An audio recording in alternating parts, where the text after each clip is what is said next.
کیا مار دیں گے؟ مار دیں گے، مار دیں گے۔ ارے تو مارنا چاہے مار لے، میرا وقت نہیں ہے تو نہیں مروں گا، وقت ہے تو برابر مروں گا۔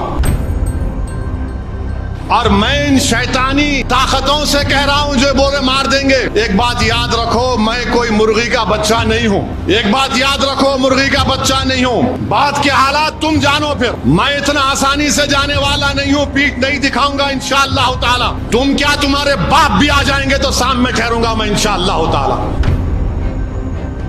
تم زہر دے کے مارے انہوں شہید ہو گئے، تم 2 فیٹ کے سے گولی مارے وہ شہید ہو گئے۔ اور شہید تو قرآن میں اللہ بول رہا ہے ان کو مردہ مت کہو، تم جب مرو گے تم مردہ رہو گے انشاءاللہ۔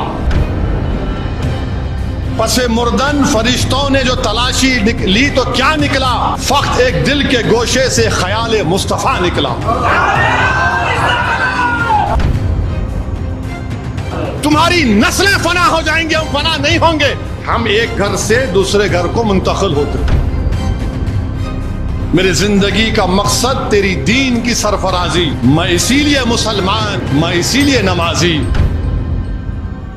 میں اتر پردیش گیا، مختار انصاری کے گھر کو گیا، تو اس کے بعد سے سوشل میڈیا پر یہ تمام کے تمام بانکھڑے پہلوان شروع ہو گئے، تیرے کو مار دیں گے پورے کے پورے۔ ارے بھائی، میں اخلاق کے گھر کو بھی گیا تھا، میں جنید اور نصیر کے گھر کو بھی گیا تھا جن کو زندہ جلا دیا گیا گھاٹ میکا کے۔ میں ان لوگوں سے کہنا چاہ رہا ہوں جو مجھے دھمکیاں دے رہے ہیں، ایک بات یاد رکھو، میں جس دین پر چلتا ہوں نا، میں ان سے مخاطب ہوں، میں جس دین پر چلتا ہوں نا، میرے کو یہ دین ایسا چمن میں چل کے نہیں ملا، میرے کو یہ دین میرے کو بادشاہ کے محلوں سے نہیں ملا، میرے کو یہ دین مجھے نرم نرم قالین سے چل کر نہیں ملا، میرے کو یہ دین مجھے ملا تو بدر اور حنین سے ملا، یہ دین مجھے ملا تو احد سے ملا، یہ دین اگر مجھے ملا تو کربلا سے ملا۔ اس دین کی بنیادوں میں عباس علم بردار کا خون ہے ظالموں۔ تم مجھے جانتے نہیں، تم میرے دین کو نہیں جانتے۔ مار دیں گے، رے تو مارنا چاہے مار لے، میرا وقت نہیں ہے تو نہیں مروں گا، وقت ہے تو برابر مروں گا۔ تم کیا مار دیں گے؟ مار دیں گے۔ ارے ظالموں، قرآن میں اللہ لکھ رہا ہے کلو نفس ذائقۃ الموت، اور میں ان شیطانی طاقتوں سے کہہ رہا ہوں جو بولے مار دیں گے، ایک بات یاد رکھو، میں کوئی مرغی کا بچہ نہیں ہوں۔ ایک بات یاد رکھو، مرغی کا بچہ نہیں ہوں۔ بات کے حالات تم جانو، پھر میں اتنا آسانی سے جانے والا نہیں ہوں، پیٹ نہیں دکھاؤں گا انشاءاللہ تعالی۔ تم کیا تمہارے باپ بھی آ جائیں گے تو سامنے ٹھہروں گا میں انشاءاللہ تعالی۔ مگر یاد رکھو، مومن فنا نہیں ہوتا، مومن فنا نہیں ہوتا۔ اب کیسے نہیں ہوتا؟ موت کیا ہے؟ زندگی اور موت ایک حقیقت ہے نا؟ زندگی اور موت کے درمیان میں ایک حجاب ہے۔ تو ایک گھر سے دوسرے گھر کو جائیں گے آپ، تو فنا کیسے ہوئے؟ ایک گھر سے دوسرے گھر کو جا رہے آپ اور ہم، تو فنا کہاں سے ہوئے؟ تم فنا ہو جاؤ گے، ہم فنا نہیں ہوں گے انشاءاللہ تعالی۔ تمہاری نسلیں فنا ہو جائیں گے، ہم فنا نہیں ہوں گے۔ ہم ایک گھر سے دوسرے گھر کو منتقل ہوتے۔ مستدراک ایک حدیث کی مشہور کتاب ہے۔ عمر بن عبدالعزیز رضی اللہ تعالیٰ عنہ کہتے ہیں کہ آخرت کی زندگی کی تیاری کرو، مومن فنا نہیں ہوتا، وہ ایک گھر سے دوسرے گھر کو جاتا، ایک گھر سے دوسرے گھر کو جاتا ہے۔ تو موت سے ڈرنا نہیں ہے، مگر ڈرنا اس بات سے کہ موت کے بعد کیا ہوگا۔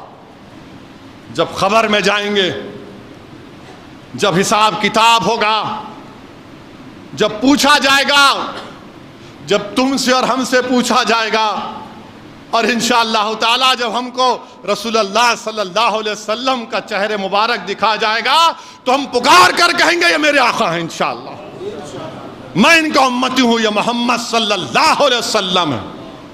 ہم ایک گھر سے دوسرے گھر کو منتقل ہوتے۔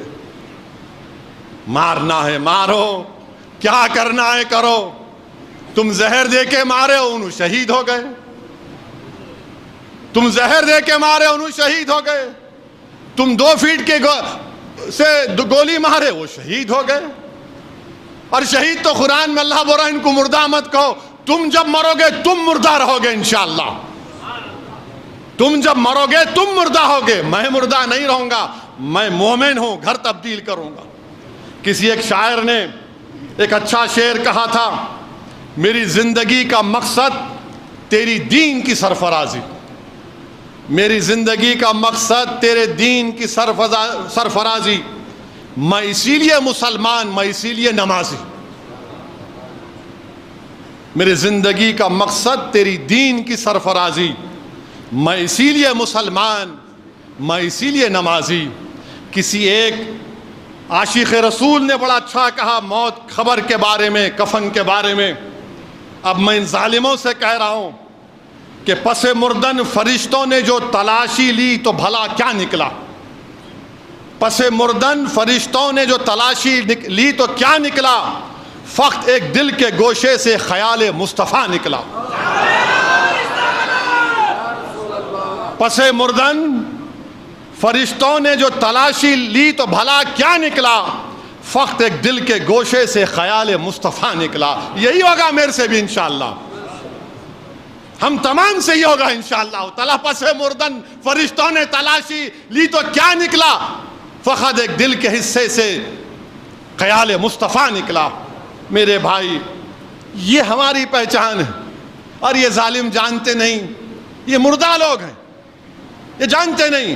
ایک صحابی رسول تھے ابو سعید خثیمہ رضی اللہ تعالیٰ عنہ، ضعیف ہیں، بیٹا بدر میں شہید ہو گیا، احد کی جنگ ہے، رسول اللہ صلی اللہ علیہ وسلم کا جا کر عرض کہتے رسول اللہ صلی اللہ علیہ وسلم آپ میرے لیے دعا کریے۔ اللہ کے رسول صلی اللہ علیہ وسلم پوچھتے ہیں کیا دعا کرنا چاہیے؟ تو بولے رسول اللہ صلی اللہ علیہ وسلم دعا کریے کہ میں احد کے جہاد میں شریک ہو سکوں اور مجھے اللہ شہادت دے دے۔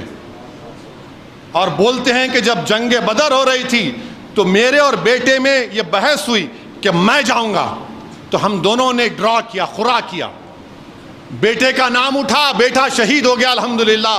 اور کہتے ہیں ایک ضعیف باپ کہتا ہے رسول اللہ صلی اللہ علیہ وسلم میں نے رات میں اپنے بیٹے کو خواب میں دیکھا جنت میں، اور کہہ رہا ابا جان جلدی آؤ میں آپ کا انتظار کر رہا ہوں۔ ارے ظالموں، ہم کو اسلام ایسے ملا۔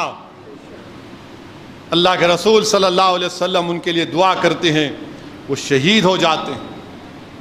حضرت انس رضی اللہ تعالیٰ عنہ احد کی جنگ میں ایک اور واقعہ کہ ایک صحابی رسول آ کر رسول اللہ صلی اللہ علیہ وسلم عرض کرتے ہیں رسول اللہ صلی اللہ علیہ وسلم میری صورت اچھی نہیں ہے، میرے وجود سے تھوڑا بدبو آتی، کیا اگر میں کل شہید ہو جاؤں تو اللہ کیا دے گا مجھے؟ اللہ کے رسول صلی اللہ علیہ وسلم فرماتے ہیں اگر تو جہاد میں شہید ہوگا تو اللہ تجھے جنت دے گا، تو شہادت کے اعلیٰ مقام پر پہنچے گا۔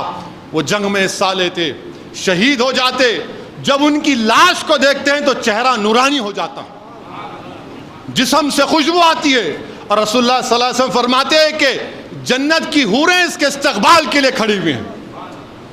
تم ہم کو مارتے، مارو پیارے، کون روک رہا تم کو؟ میری زندگی اللہ لکھ دیا ہے جب میں اپنی ماں کے پیٹ میں تھا، میری ذلت، میری عزت، میری رزق، سب چیز اللہ لکھ چکا ہے، تم کیا لوگے مجھ سے؟ ارے یاد رکھو دنیا میں رہیں گے تو غازیوں کی طرح رہیں گے، یا پھر موت آئے گی تو شہادت کو پسند کریں گے، اور حشر کے میدان اپنے ماں باپ کو شرمندہ ہونے نہیں دیں گے انشاءاللہ۔